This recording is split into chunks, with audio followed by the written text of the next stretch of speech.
Sa tagal-tagal ng pag-aantay ng mga fans kung saan bang liga natin makikita maglaro si Quentin Millora Brown aka QMB, ay ito na finally.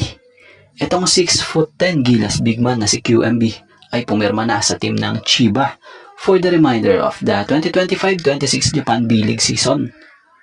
So ngayong Biyernes lang, tuluyan ang winelcome ng team ng Chiba Jets ang nasabing big man. Speaking of QMB, masasabi nating swerte ang nakakuhang team dito sa Japan B-League dahil may mabigat or malalim na experience na dala etong si QMB. Matatanda ang naglaro ito sa Rice University, Vanderbilt, at dito nga sa Citadel in NCAA Division 1 competition noon. Tapos naging parte rin siya ng team dito sa UAAP sa Pilipinas para sa team ng University of the Philippines sa loob ng isang taon o isang season. Sa season 87 ng UAAP kung saan nag-average siya ng 14.00 points per game, 9 rebounds per game, at 2.3 assists per game.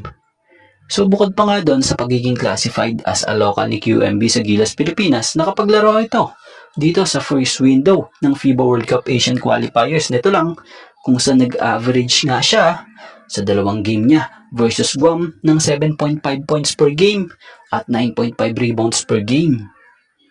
So sa ngayon, nasa liga na sa Japan B-League itong si Quentin Millora Brown para sa team ng Chiba Jets.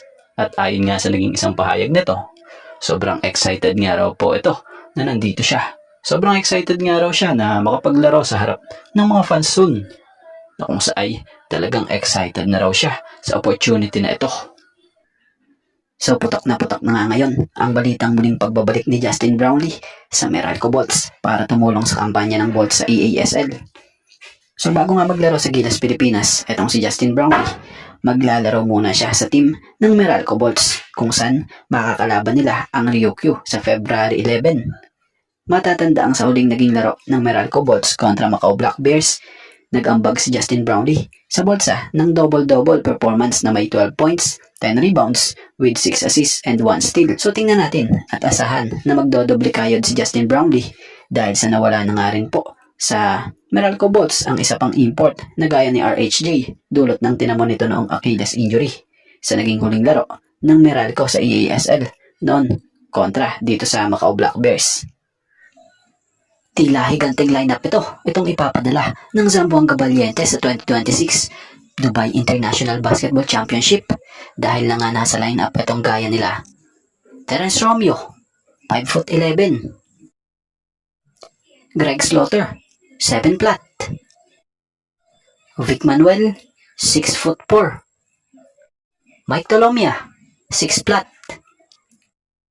Fortsky Padrigao, 6 flat, Malik Diouf, 6'11", Sam Deguara, 7'6", Anthony Bennett, 6'8", Barkley Ebonia, 6'6", Nick Demusis, 6'4", Dennis Santos, 6'5", and Brian Manuel, 6'3".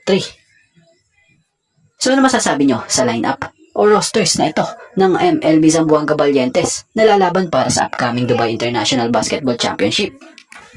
At bago nga ang lahat, baka naman po pwedeng makahingi ng isang subscription para sa ating channel or pakifollow na rin po kung nagustuhan nyo ang ating mga basketball update. At kung ito na may makakabigat para sa inyo, kahit isang like and share na lamang po. Maraming salamat po.